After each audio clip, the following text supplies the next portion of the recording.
В эти осенние дни я хочу затронуть тему о подзимнем посеве цветов. Меня уже не раз просили рассказать о тех культурах, которые можно высевать в открытый грунт осенью. Ведь семена этих растений еще необходимо успеть купить или попросить свежесобранный посевной материал у своих знакомых.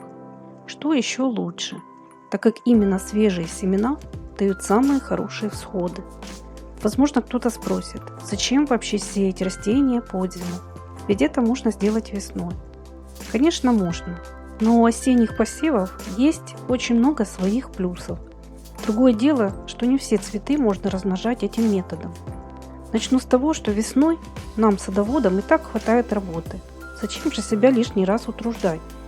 Рассадный метод, безусловно, имеет свои преимущества.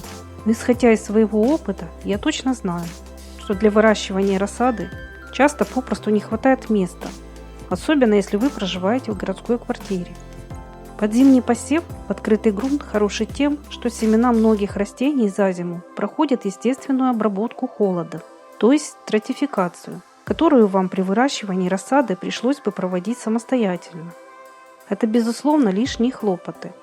Посев семян осенью не только экономит наши силы и время, он хорош тем, что молодые всходы появятся своевременно. Такие растения будут закаленные и не получат стресс от лишней пересадки, а также резкой смены температурных условий. Ведь любая рассада при высадке в грунт проходит период адаптации. Список растений, которые я предлагаю, далеко не полный, и его можно продолжить. Я буду благодарна, если вы поделитесь своим опытом и подскажете, какие еще цветы можно высевать под зиму. Отдельное спасибо всем за советы, лайки и комментарии. И не забудьте подписаться на наш канал, чтобы всегда быть в курсе выхода новых видео. Одно из самых неприхотливых и красивых растений, которое можно посеять под зиму, это аквилегия. У этого многолетника очень привлекательные цветы. Они бывают самые разные окраски. К тому же у аквилегии вполне декоративная листва, которая к осени приобретает разные яркие оттенки. Аквилегии станут расти как на солнце, так и в полутени. К таким же красавицам относятся примулы. Единственное, что этим цветам лучше определить место в небольшом притенении. Грунт для примул должен быть рыхлым и питательным. Среди этого многолетника есть разные формы и окраски цветов. Особо красивые махровые примулы. Если вы хотите добавить в свой сад сине-голубых красок, посейте неприхотливые васильки, дельфиниумы и нигеллу. Нигелла не только красивое, но и очень полезное растение. Посмотреть о ней видео можно, нажав на ссылку в верхнем правом углу этого ролика. Отдельно хочу сказать про дельфиниумы.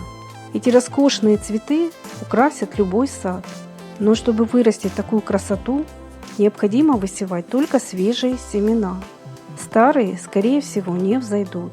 И надо помнить, что стратификация для этой культуры не менее важна. Добавить яркие сине-фиолетовые краски в свой цветник поможет почвопокровная абриетта. Этот цветок любит солнечные участки и способен выносить жару и кратковременную засуху. Из абриетты можно вырастить невероятно красивые цветущие поляны. Вот только грунт для этой культуры должен быть рыхлым, с добавлением песка и без переувлажнения. Кстати, если вы досмотрите это видео до конца, вы узнаете, в какие сроки и как правильно высевать семена цветов осенью. Яркими синими колокольчиками вас порадует красавица-горячавка. У этого многолетника есть как кустовые, так и почвопокровные виды. Все они хороши по-своему и станут непременным украшением любого участка. Посеять под зиму можно семена декоративной ромашки. Кстати, среди этой культуры есть очень интересные сорта, среди которых встречаются цветы даже с голубой окраской. Добавить синевы поможет лаванда, которую также можно размножить семенами. А из садовых лиан это неприхотливая ипомея и азарина лазающая. Их семена также можно посеять в свой сад в осеннее время. Такие растения очень быстро наращивают свои плети и легко соплетают арки, заборы и прочие вертикали в саду. Из них получаются красивые цветущие ширмы из многочисленных ярких цветов. Азарина лазающая легко переносит даже кратковременные морозы до -5 градусов. Про эту неприхотливую лиану я уже выпускала видео. Ссылку на него я дам в описании под этим роликом. Если вы хотите наслаждаться не только цветением, но и приятным ароматом, посейте матиолу двурогую и лабулярию. У матиолы очень симпатичные цветы, которые распространяют по саду чудесный запах. Не зря ее еще называют ночной фиалкой. Она не только декоративная, но и совершенно неприхотливая. Лабулярия также обладает сильным приятным ароматом. Многие ее называют алисумом, но все же последний относится к многолетникам, а лабулярию в средней полосе выращивают как однолетнюю культуру, которая часто дает свой самосев и имеет разные окраски – белую, розовую, сиреневую, ну и другие. С помощью лабулярии получаются очень эффектные цветочные бордюры. Ее хорошо высаживать вдоль садовых дорожек и вблизи зон отдыха, чтобы наслаждаться не только ее красотой, но и приятным ароматом. К неприхотливым почвопокровным цветам относится ароматная гвоздика. Ее игольчатые сизые листья создают красивое покрытие и уходят в таком виде под снег, а весной красуются уже одними из первых. Посеять по зиму можно неприхотливый арабис и берез. Для малоуходных клумб подходит такое растение, как эшольция. Ее засухоустойчивые сизые кустики с яркими солнечными цветами украсят любую клумбу. К таким относится и неприхотливый лихнис. Об этих растениях можно также посмотреть отдельные видео на нашем канале. Ссылку на них я дам в описании под этим роликом. Вы можете смело посеять под зиму яркие астры, стойкую лаватеру и календулу. Эти цветы выращивают многие садоводы, так как никаких сложностей в уходе они не создают, а их яркий вид всегда радует своих хозяев. К малоуходным и долгоцветущим культурам относятся гайлардия и годеция. Совершенно неприхотлив декоративный тысячелистник, среди которого встречаются сорта с самыми яркими и разнообразными по цвету соцветиями. Ваш сад также украсят декоративные маки и красавцы-люпины. Высокие соцветия люпинов красиво сочетаются со многими цветами. Это растение также способно давать свой самосев. Если вы желаете контролировать их размножение, выделите для люпинов отдельное огражденное место в саду. Очень советую посеять на своем участке флокс Друмонда. Этот цветок просто поражает своим щедрым и ярким цветением, а также несложным уходом. Хоть он и является однолетником, но ради разнообразия окрасок и длительности цветения его стоит выращивать. Особо красивые, махровые и крупноцветковые сорта этого флокса. Создать пышный фон из множества белых или розовых цветочков можно с помощью засухоустойчивой гипсофилы. Это очень красивое растение, которое вырастает объемным воздушным облаком.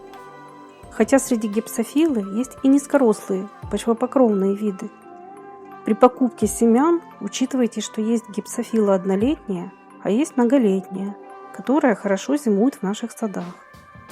Добавить ярких красок в свой сад поможет неприхотливый дороникум. Его цветки, желтые ромашки, светятся в цветнике, словно солнышки, и всегда поднимают настроение даже в пасмурную погоду. Этот многолетник совершенно не требователен к уходу и способен выживать даже в неблагоприятных местах посадки. И таких красивых растений, которые вы можете посадить под зиму, на своем участке очень много. Единственное, что сроки посева каждой отдельной культуры будут немного отличаться. Если примерно сказать, в какие сроки лучше проводить посевы, это период с конца сентября по ноябрь. В более южных садах с посевами лучше не спешить, иначе семена успеют зайти уже осенью, а с приходом морозов просто погибнут. С другой стороны, в холодных регионах высев семян можно проводить уже в конце сентября, и не стоит оттягивать эту работу до конца осени, когда грунт уже будет промерзший или выпадет снег. В любом случае, всегда учитывайте свои климатические условия.